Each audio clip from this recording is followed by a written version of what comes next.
You're listening to Styavani, the voice of the APJ Satya University, India's first liberal arts and meta university. For further information, please visit our website university.apj.edu/. university.apj.edu/. You are listening to Radio Satyavani. We are going to discuss the new IT rules.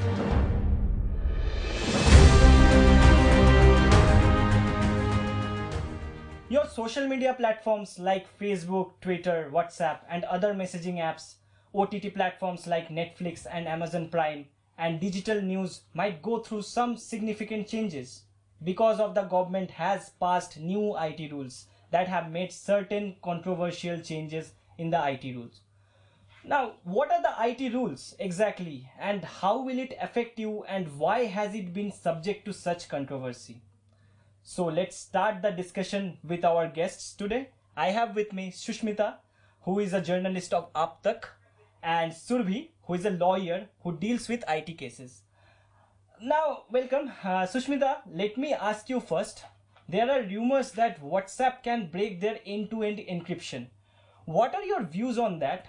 Anybody can read anybody's messages. It will not be private anymore. Okay, Diptayan. So, if the new rules have to be compiled with the apps like WhatsApp, they are told to breach end-to-end encryption, and this is a threat to your privacy because of the end-to-end encryption.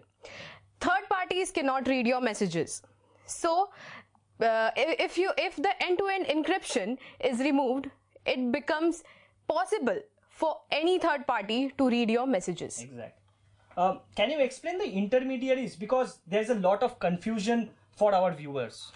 Okay, so the intermediaries are like, I'm giving an example. If there is a soap manufacturing company that delivers soap to the local shops, so when you want to buy the soap, you go to the local shop, and the shopkeeper in the shop didn't make the soap. The soap from the company is selling it to you. In that case, the store is an intermediary. A third party that enables the execution of the deal between two parties, it is because of them that there is a deal between two parties. Now, intermediaries include social media apps like WhatsApp, Twitter, Facebook, and Instagram. Now, legally speaking, the intermediaries have had some, immunity. In 2008, there was a very famous case. A student from IIT had to put an obscene MMS on Bazi.com.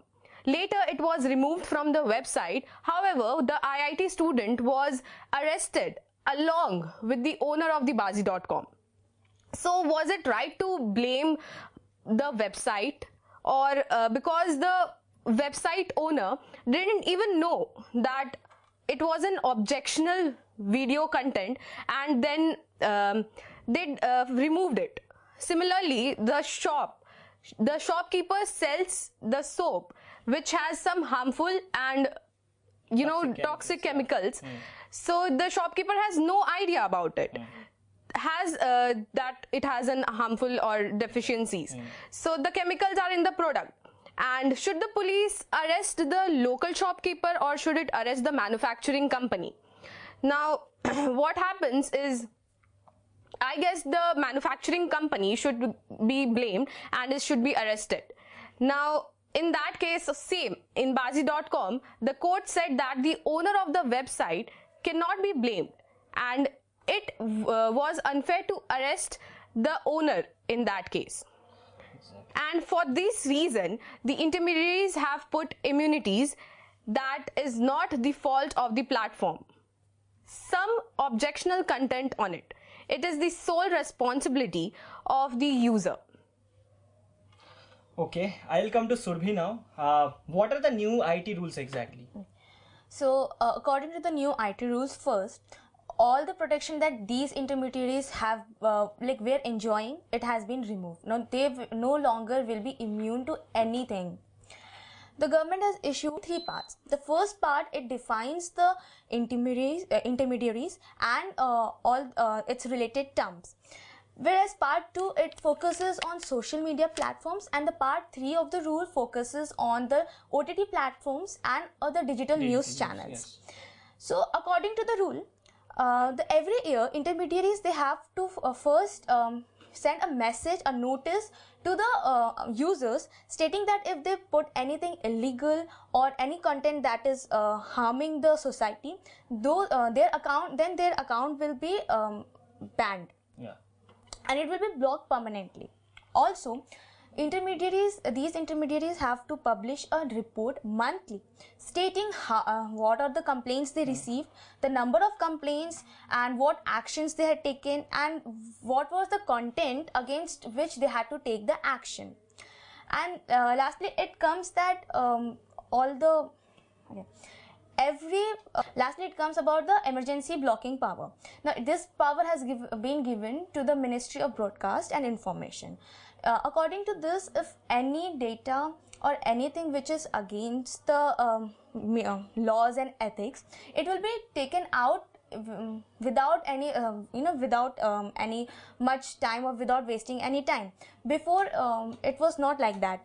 Before, it was after the user complains, the intermediaries, they had to wait, they had to do the full investigation. But here, on the request of the government, these intermediaries can remove the content immediately.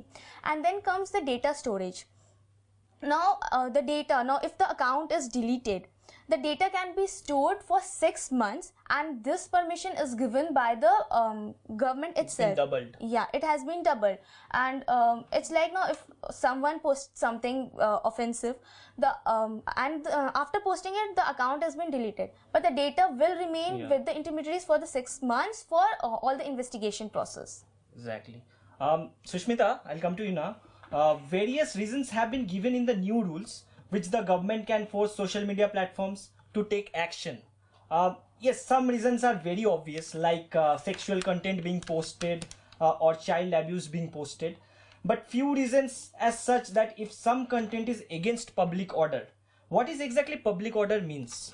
Now, if the government declares that showing farmers protest will be against public order, or criticizing the government is also against public order.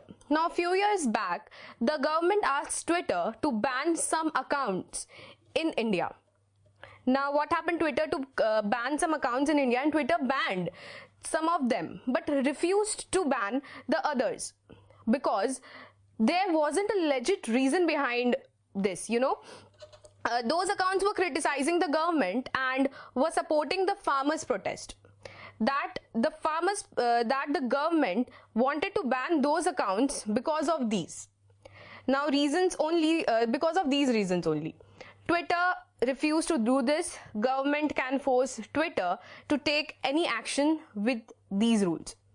Now, if Twitter refuses to ban those accounts, then they will face legal consequences from the government.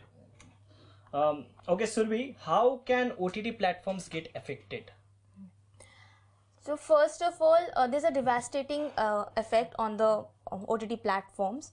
So before, there are some good rules, like OTT platforms, they have to classify their content into an age categories, like it's like U+, 7+, 13+, 16+, and adult. So it's good that the users and the consumers, they know that what kind of content they're watching and if it's appropriate or not. And next thing that they have introduced is parental lock and age verification. So this can help parents to control their children from watching something offensive or any content which may harm them morally also. Next comes in, if any content which has been posted or which has been published on the OTT platforms which is against the laws, which is harming the security of the India, or if it is harming the good relation of India with other foreign countries, these contents will be removed. They cannot publish these kind of contents. Now again, what is the public order? Now now the government has not defined what comes under public order. It means what government has told, that any content which will disturb the internal security of the country, these contents will be removed. But what kind of content will be included in this, the government has not specified. Exactly. Many experts think that these rules will destroy the foundation of democracy in our country. Just imagine to block the accounts and to decide which content is wrong and which is right, which goes against any religion or incites violence, is the duty of the judiciary, not the executive. Today, if anyone has an issue with these things, if they believe that any content really incites violence, they can complain about it in the courts. Now the government is saying they are the courts and label themselves as the competent authority to decide which content is acceptable and which isn't. Then what's the importance of the courts? Remove them.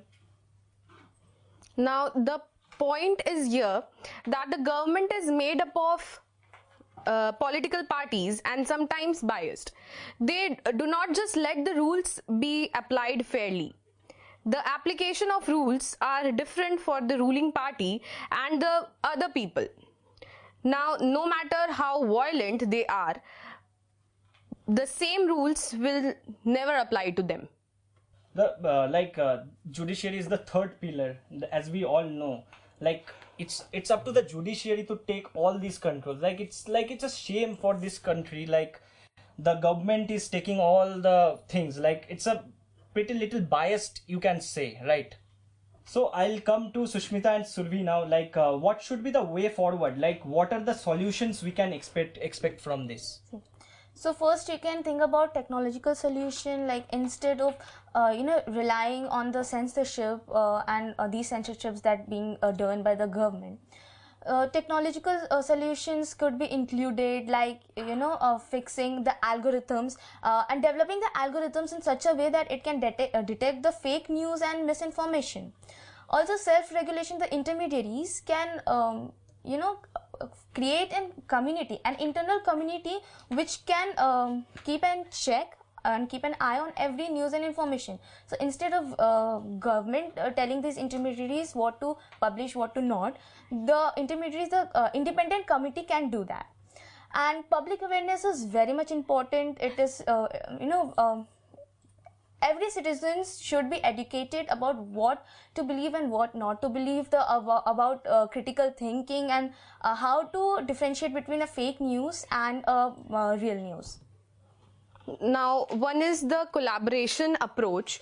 The government intermediaries are civil society organizations that can work together to develop a collaborative approach.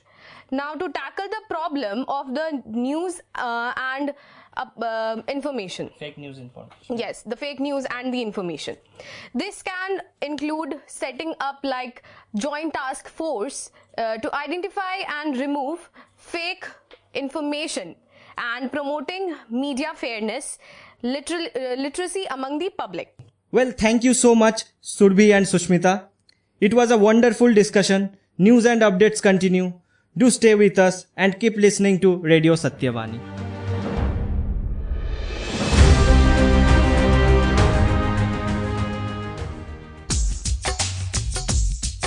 You're listening to Satyavani, The voice of the APJ Satya University, India's first liberal arts and meta university. For further information, please visit our website university.apj.edu/university.apj.edu/.